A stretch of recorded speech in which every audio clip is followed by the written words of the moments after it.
Bouche à bouche.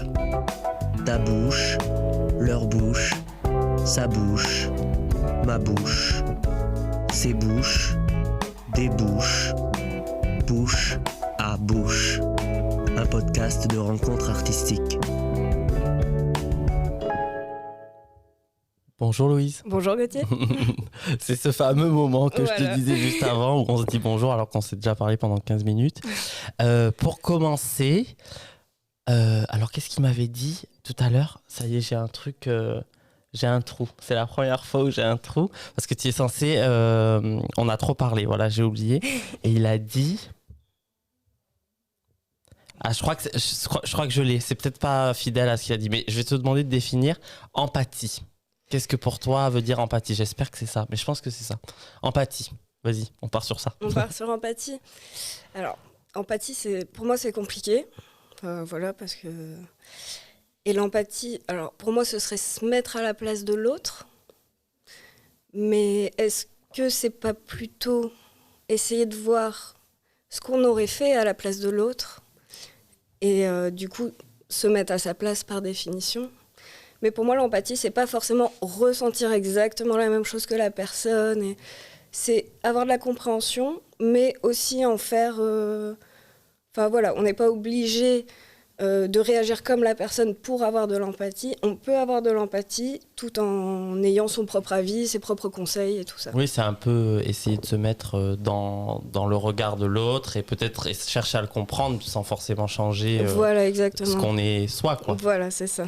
Et est-ce que toi, dans ta pratique artistique, tu fais preuve d'empathie ? Parce que des fois, quand on dessine un personnage, est-ce qu'il faut...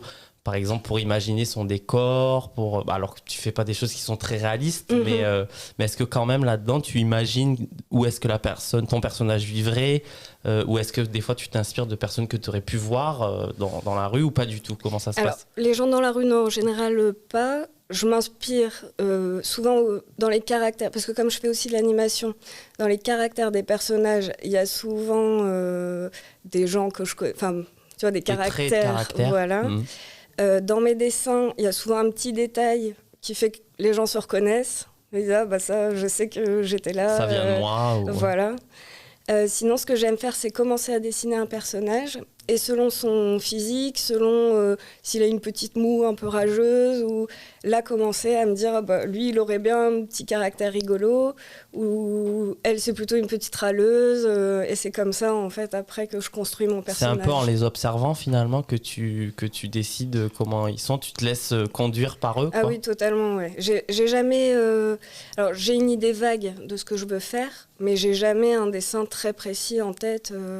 Il m'arrive parfois même, je commence un dessin, la suite me plaît pas, donc je le passe à la table lumineuse, je reprends les parties que j'aime bien et je recommence. Donc ouais, c'est vraiment au fur et à mesure, au feeling. Ça peut même d'un jour à l'autre, si le dessin prend plusieurs jours, changer complètement.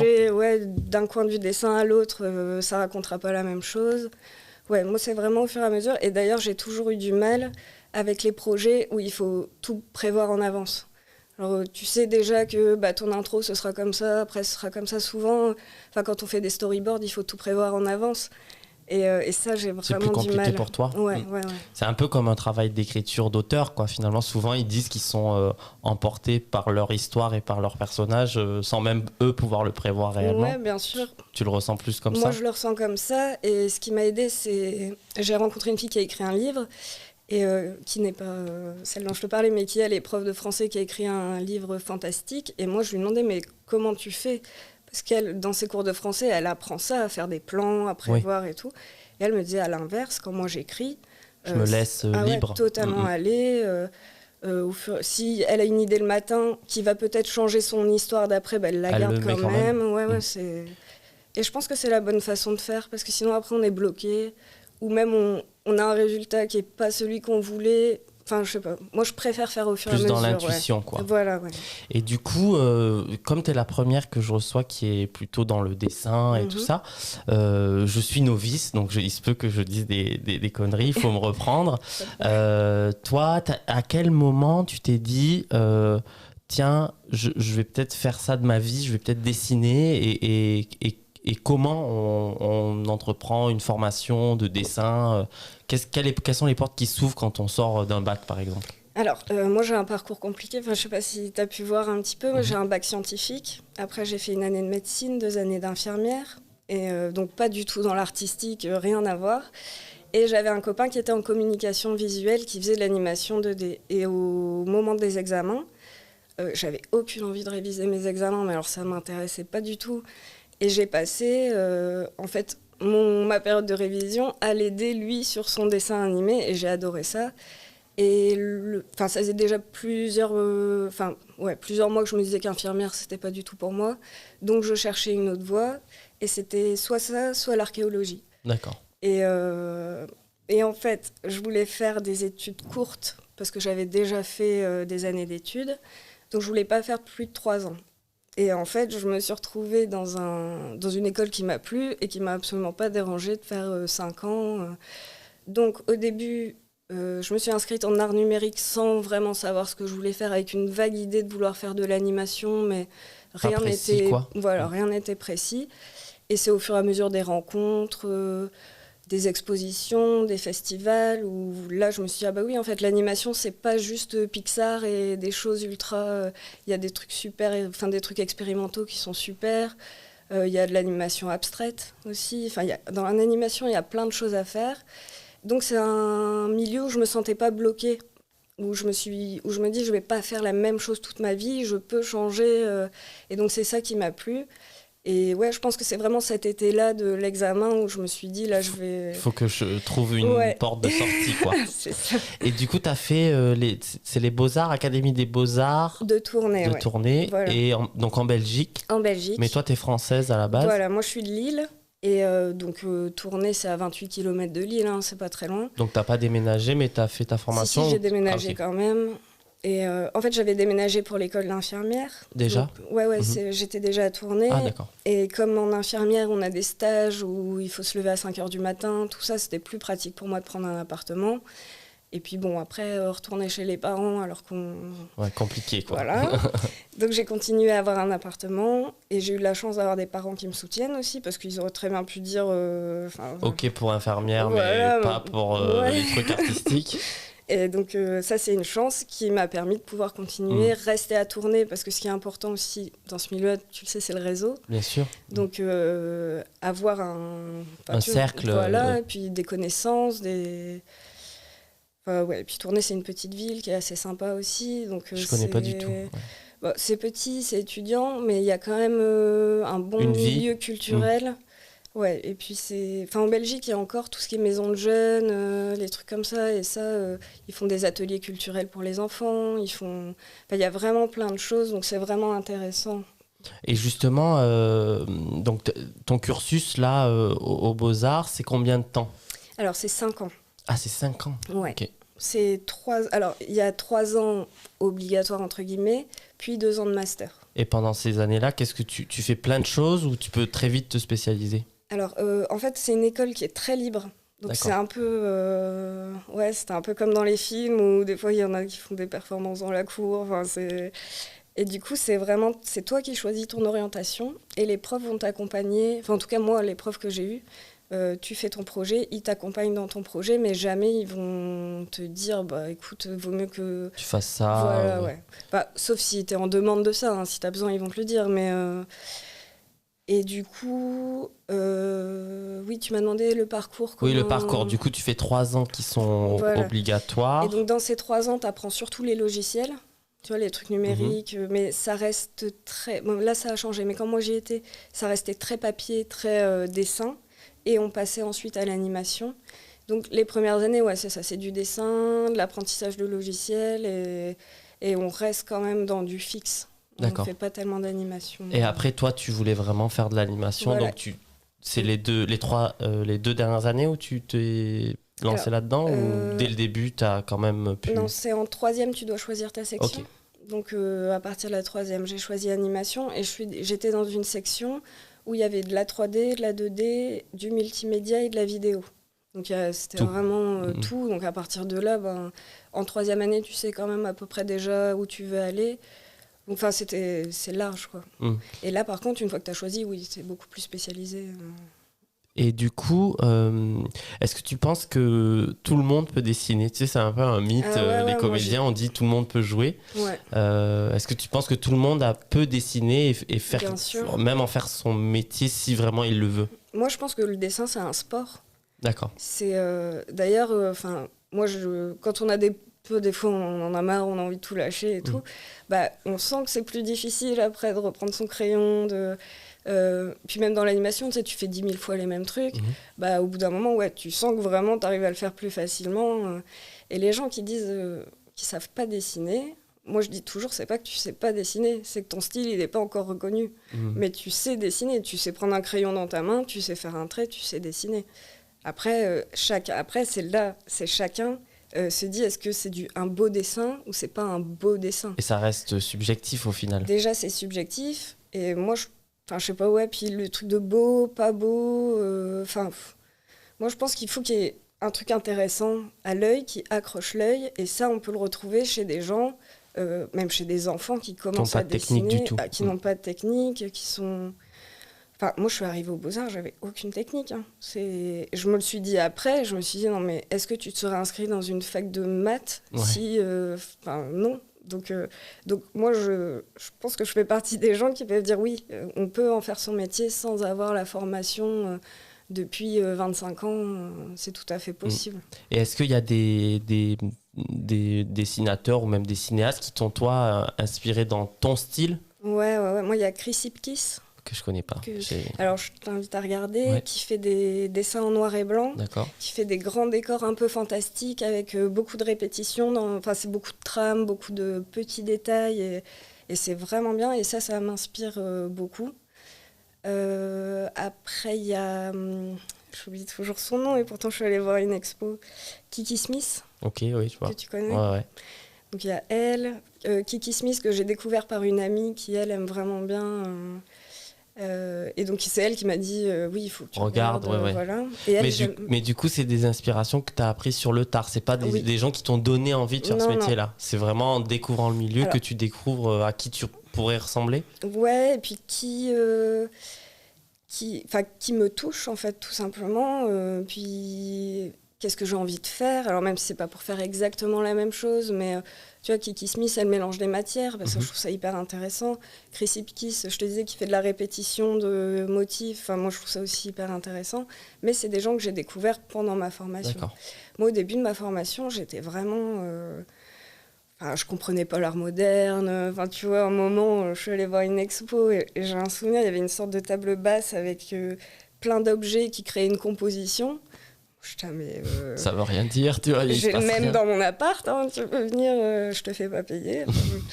Et ouais, vraiment, je comprenais rien. Et c'est cette formation-là qui m'a ouvert l'esprit, où j'ai compris, en fait, le début de la démarche. Voilà, toute cette démarche.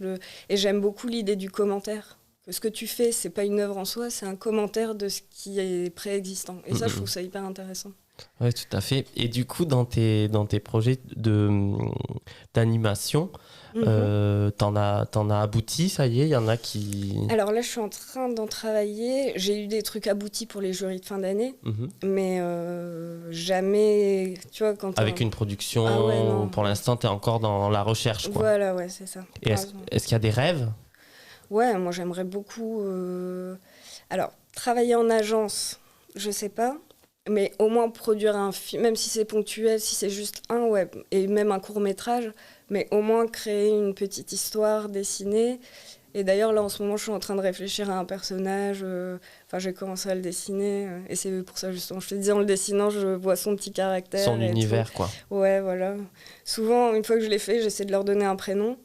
À partir du prénom, je me dis, si je dois trouver un titre, genre là, j'ai envie de l'appeler Josie, par exemple. D'accord. Et du coup, je me dis, ce petit personnage, je vois bien un peu...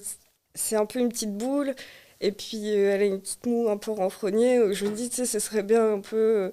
celle qui râle un peu tout le temps. C'est Josiane Balasco, genre, un petit peu. C'est le qui fait un raccourci. C'est parce que tu l'as pas vue, mais je pense qu'elle serait pas très contente. Ah, merde. Mais ouais, non, c'est...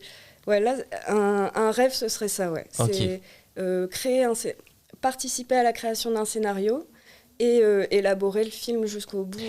Et comment ça se passe concrètement dans la réalisation ne serait-ce qu'un cours d'animation? Il y a un réalisateur, toi en tant que dessinatrice, est-ce que c'est toi qui réalises? C'est quoi le format classique? En fait, est-ce qu'il y en a un? Nous, ce qu'on fait, je pense que ça dépend des studios. Après, je te dis, j'ai jamais travaillé en studio, donc je pourrais pas te dire exactement comment ça se passe. Nous, ce qu'on faisait, c'est qu'on avait nos projets personnels, au choix ou pas à le faire seul. Mais bon, quand tu fais seul, c'est compliqué. Mais bon, chacun a choisi de le faire seul, parce que dans ma section, on avait vraiment des styles très différents, donc c'était un peu compliqué de travailler ensemble. Mais je pense que dans les réalisations officielles, c'est des équipes. Et après, selon les tailles des studios, t'en as par exemple qui sont spécialisés en feuilles. D'accord. Ils font que les végétaux, du dessin animé, d'autres vont faire que les personnages. Oui, donc c'est très spécifique, quoi. Ouais, voilà. C'est rare que quelqu'un fasse l'entièreté du film. Ouais, sauf si on lui donne les moyens de se financer, parce que c'est extrêmement long. Donc faire un film d'animation seul, c'est très très compliqué. Et donc il faut pouvoir se financer tout ce temps-là. Donc moi, je sais que il y a Dali et Walt Disney qui ont fait un truc en commun, tu l'as vu? Oui, je l'ai vu. Donc là, je pense que eux ont... Non, même pas, en plus, je dis des bêtises, parce que c'est à partir de croquis qu'ils ont fait ça. Oui, je crois que c'est plus eux qui ont fait quelque chose avec ce que lui avait fait. Oui, voilà, c'est ça, ouais. Il y a un délire comme ça.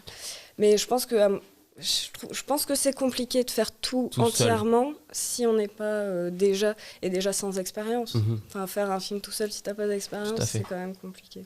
Oui, et c'est une autre question que tu soulèves avec ça, c'est financièrement.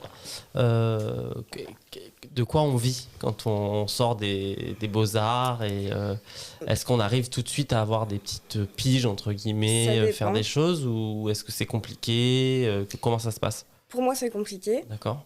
Y en a qui ont des projets ponctuels. Mais enfin, la plupart... J'ai des amis qui travaillent dans les ateliers, des trucs comme ça, pour avoir un petit peu de sous. Mais souvent, il faut faire un petit boulot à côté. Alimentaire, quoi. Alimentaire, ouais. Après, y en a qui trouvent... Parce que eux, ils travailler dans un studio à la chaîne et tout, ça les dérange pas. Donc, voilà, du coup, ils font moins de l'artistique pur et plus de l'exécution, quoi, de dessin, tout ça. Ouais, après, je sais pas comment, peut-être pas, mais moi, je le vois plutôt comme ça, ouais. Et ça, je sais pas, ça me bloque. J'ai peur de m'ennuyer et de bâcler mon travail au final. Enfin, moi, j'ai besoin vraiment d'être motivée à fond dedans pour pouvoir créer. Mais ouais, donc je pense que ça dépend des gens. C'est autant il y en a qui vont te dire bah oui, c'est très facile. Moi, à la sortie de mes études, on m'a proposé un truc. Mais ouais, non, sinon c'est compliqué. Moi, j'ai travaillé quand même sur pas mal de projets gratuitement. Donc c'est pas tant trouver du travail, c'est se faire payer, rémunérer. En fait. Ouais, voilà. Et ça se passe comment, la rémunération pour vous? C'est des cachets? Ouais, alors sauf si t'es employé d'un studio, t'es payé par le studio. Voilà. Sinon c'est des contrats. D'accord. C'est par contrat, ponctuel, pour des piges, ponctuelles.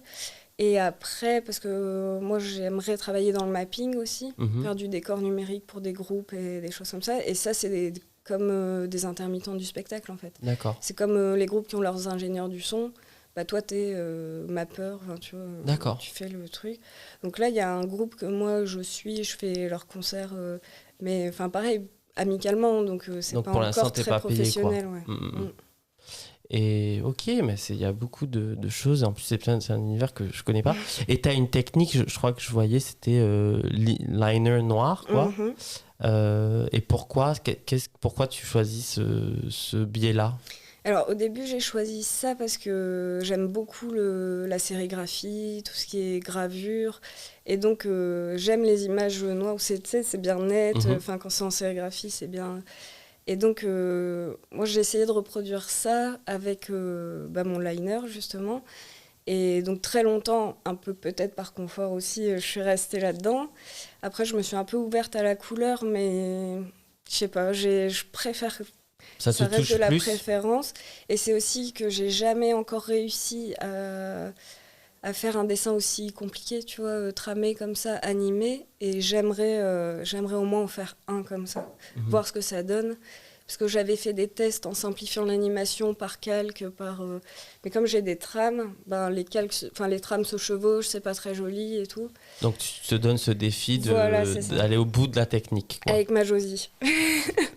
C'est super, c'est super. Écoute, et pareil, ce que je trouve intéressant, c'est que, comme tu dis, bon, c'est incertain, quoi. C'est un truc un peu, tu sais, tu sors pas de là. Pourtant, tu as quand même étudié 5 ans, ce qui veut dire que tu serais déjà infirmière, peut-être bien loin, quoi, tu vois. Me dis pas ça. Non, mais est-ce que n'empêche avec c'est des sacrifices, c'est des vies de sacrifices et qui peuvent aboutir à des instants de joie ou parfois des vies de joie ou parfois rien.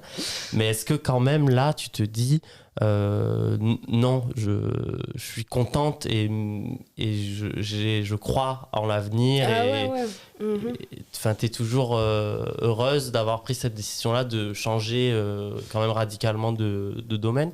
Alors oui, après je dis pas que j'ai jamais de doute, parce que forcément, mais oui, non, je regrette pas. Et puis, moi quand j'ai changé, c'était en 2018 ou 2019, c'était la crise. Et je me suis dit, quitte à galérer à trouver un travail, autant que ce soit un travail que j'aime bien. Et donc je me suis dit, et puis c'est vrai, comme tu dis, c'est des sacrifices. Et avec tous les sacrifices qui ont été faits, c'est pas maintenant que tu vas je vais lâcher, non, ça c'est sûr. Et est-ce que, donc tu disais tourner, c'est ça? On est d'accord, hein. Est-ce que l'idée tu veux rester sur place ou est-ce que tu as envie d'aller ailleurs? En fait, est-ce qu'il y a un endroit où la création, ce type de création est quand même plus importante et où tu aurais peut-être plus de chances d'avoir des contrats, ou en fait c'est vraiment, il n'y a pas de règles? Moi je me fixe pas de règles en tout cas. Si j'aimerais habiter à Tournai ou en Belgique ou quoi, mais après s'il faut partir bosser, non, vraiment ça là-dessus t'es ouverte, quoi. Ah oui, puis j'en suis consciente, je pense que c'est impossible de faire autrement. Là à Paris ça va, mais à Tournai ou dans des petites villes comme ça, non, il faut pouvoir bouger, parce que sinon je pense qu'on ne peut pas s'en sortir, quoi. Mais ça reste à côté de Bruxelles, ça reste pas très loin de Paris. Tu vois, c'est quand même un... Et toi qui as fait du coup la France et la Belgique, est-ce que tu vois une différence chez nos cousins de frontières belges? Est-ce que tu sens que, ne serait-ce que dans le milieu de la création et tout ça, est-ce que tu sens une différence? Et si oui, laquelle? Alors, c'est mon impression, mais j'ai l'impression que quand on se définit comme artiste en Belgique, c'est vraiment dans la fonction. C'est-à-dire, c'est un mec qui fait des trucs... presque artisan, quoi. Voilà, c'est ça. Tandis que j'ai l'impression qu'en France, on parle plus de personnalité. Et de statut. Voilà, et de statut. Et je trouve que ça change tout. Parce que, je te dis, moi, avant, j'étais pas du tout ouverte à ce truc-là. Et quand les gens disaient, je suis artiste, j'étais là... Ça fait très élitiste, voilà, finalement. C'est ça, ouais. Et au final, tu vois ça comme quelque chose de flou, de quelqu'un qui... Tu sais pas trop ce qu'il fait. Oui, c'est un peu mystique, quoi. Voilà, tu te dis, un artiste. Ouais, et en France, il y a cette perception-là qui en tout cas, je la ressens moins en Belgique. Et d'ailleurs, on m'a parlé de Vienne, où apparemment, à Vienne, c'est vraiment chouette, parce que c'est encore moins, et tout le monde est... les gens sont intéressés et vont pas avoir d'a priori en se disant, oui, mais c'est de l'art, moi, je fais pas partie de ce milieu. Oui, c'est intéressant, tu vois, parce que à Paris, il y a beaucoup, moi, je bosse à la Maison des Métallos, il y a plein de choses comme ça, et il y a beaucoup d'endroits qui parlent de redéfinir ta relation avec l'art, ils se donnent des grandes missions, tu vois, où tu as envie de dire, mais il y a plein de gens qui n'ont pas de relation avec l'art aussi, qui n'ont pas de première expérience de l'art, et du coup, ça devient, en essayant d'être ouvert à tous, ça devient élitiste, et c'est surtout que les gens qui s'emparent de ces sujets-là, c'est des gens qui ont 30 ans de bouteilles, qui sont hyper subventionnés, tu vois, du coup, qui n'ont pas du tout la relation en fait, avec le public qui cherche à toucher. Et c'est effectivement ce que tu dis, et moi, j'ai jamais été si, j'ai déjà été en Belgique, mais j'ai jamais bossé en Belgique, mais j'ai bossé au Québec, et c'est pareil, il y a une relation à l'artiste où en disant c'est un travail. Voilà, c'est ça. C'est-à-dire que tu viens, tu donnes ta réplique, t'es payé pour ça, et puis après quand t'as fini, il n'y a pas de diva en fait. Voilà, c'est ça. Ouais. Et presque, au contraire, ici on serait presque un premier de la classe, quelqu'un qui fait bien son travail, c'est un peu chiant. Alors que quelqu'un qui fait des petites crisettes de diva, tu vois, ah non, mais moi, il me faut ce type de papier, ou enfin, tu vois, c'est presque apprécié en France. Ben oui, donc c'est étonnant. Donc toi, tu préfères, t'as pas envie d'être une diva du dessin? Non, pas trop. Ouais, après. Et puis en plus, je pense qu'on se perd si on devient une diva. Et si au final, ta manière de te faire reconnaître, c'est par tes caprices. Et pas par ton taf. Et pas par ton travail, ben, tu sers à rien au final. Et oui, et ce que je voulais te dire aussi, c'est que par rapport à tu vois, ce monsieur qui veut approcher l'art des gens et tout, moi je trouve que l'art c'est partout. Parce que nous, on voit les artistes des expos, ou même les trucs culturels et tout, mais les artistes, c'est aussi les gens qui bossent dans les institutions pour... je sais pas, moi, j'ai un copain qui est musicien, tous les ans, il va en maison de retraite faire un atelier musique. J'ai des copains qui bossent dans des institutions pour personnes handicapées. Enfin, il y a vraiment... L'art, c'est aussi du social. Tout à fait. Et je pense que c'est cette vision-là que les gens ont moins. Oui, ça reste dans des codes un peu... puis même quand tu vas au théâtre, tu vois des gens de 60 ans, encore je suis gentil, et plus, plutôt hétéro, blanc, tu vois. Enfin, c'est vraiment... t'as l'impression que ça reflète... En tout cas, moi, ça reflète pas la société dans laquelle je vis. Mais il y a un énorme préjugé, je pense, sur, ne serait-ce que sur le théâtre. Enfin, les gens... C'est un truc chiant, quoi. Ouais, chiant et pour les riches. Enfin, c'est un peu... Et le milieu de l'art en France, en tout cas, je pense, est un peu parasité par tous ces préjugés-là. Et ça, tu le sens pas en Belgique? Je le sens beaucoup moins, ouais. J'ai moins honte de dire... Tu vois, quand je fais de l'art. Voilà, ouais. Parce que quand en France, tu dis, ouais, je fais de l'art, et surtout quand tu touches un peu à tout, donc tu sais pas trop définir. Et c'est vrai que c'est pratique de dire, je suis artiste, au moins, t'as pas à expliquer, de dire, le lundi, je fais ça, le mardi, je fais ça, Et en Belgique, j'ai beaucoup moins honte de le dire qu'en France. Parce qu'en France, tout de suite, les gens disent tu sens du jugement. Ah ouais, totalement. Et ouais, c'est... Et tout de suite, ils s'imaginent que, je sais pas, tu danses à poil à la pleine lune la nuit, ou tu fais des trucs bizarres. Ou t'attends ton truc d'intermittent Pôle emploi, voilà, tu vois, ça c'est le gros truc. Ouais, ça c'est l'inverse, c'est genre tu fais un petit dessin, puis t'attends sagement ton Pôle emploi. Et en Belgique, il y a un statut intermittent? Il y a un statut d'artiste. Ok. Ouais. Que tu es en train d'essayer d'avoir, ou est-ce que ça t'intéresse ou ça t'intéresse pas? Alors là, je suis en train de comparer justement entre les deux systèmes, ce qui est plus intéressant. Après, faudrait que je me renseigne. Moi, en administratif, je suis nulle, alors je confonds tout. Voilà. Donc là, je saurais pas t'expliquer, mais c'est des statuts différents qui ont chacun leurs avantages, leurs inconvénients. Je crois que c'est plus difficile de l'avoir en France, mais une fois que tu l'as, c'est plus serein. Après, en Belgique, il y a un truc qui s'appelle la Smart. Qui, eux, ils s'occupent de ta comptabilité. Donc, ils font tout... En fait, tu as juste à leur déclarer, j'ai fait ça, j'ai gagné tant. Et ils gèrent pour toi. Ils gèrent pour toi tout le reste. Donc ça, c'est hyper intéressant. Mais j'imagine qu'il doit y avoir des initiatives en France, tu sais, dans le monde des startups. Je crois que ça grouille de choses un peu comme ça. Écoute, merci, ça m'éclaire un peu sur ce milieu qui est, au final, moi qui suis artiste, qui est un peu lointain et un peu mystérieux aussi. Et je fais ça toujours avant de finir. C'est ton moment libre. Donc si tu veux...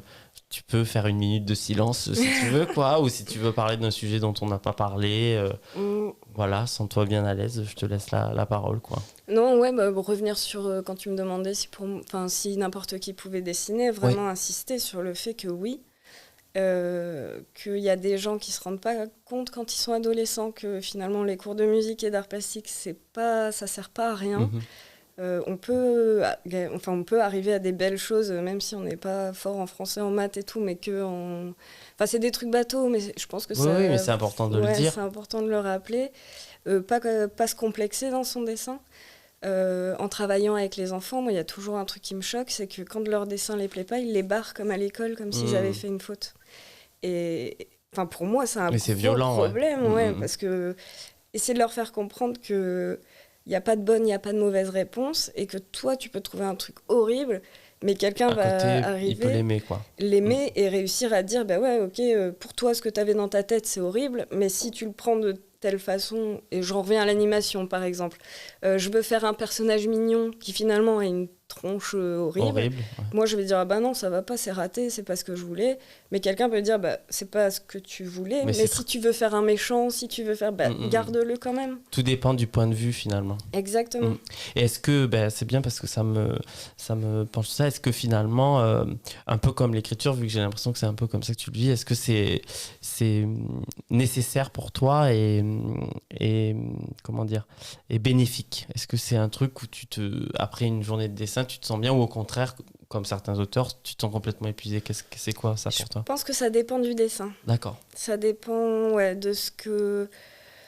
Ouais, moi, ça m'est arrivé de faire un dessin vraiment exutoire où j'avais besoin et du coup, j'étais très malheureuse pendant ce dessin, mais après, ça m'a fait du bien. Après, il y a des dessins où je vois pas le bout et je me dis, mais donc je me donc suis c'est lancée. Très aléatoire. C'est très aléatoire, okay. Ça dépend du dessin et ça dépend de mon humeur du jour aussi. Mais en général, ça m'aide à aller mieux quand même. Ça te fait quand même du bien. Ouais. Alors écoute, pour terminer, c'est toujours un peu particulier, hein, te censure pas, c'est un mot. Ta vision du dessin en un mot, on finira sur ça. Pas facile. Hein. Ouais. Je dirais diversité. Diversité. Eh bien, merci pour cet échange divers, j'ai envie de dire, ce moment riche. Et puis à très bientôt. Merci. J'espère, merci à toi.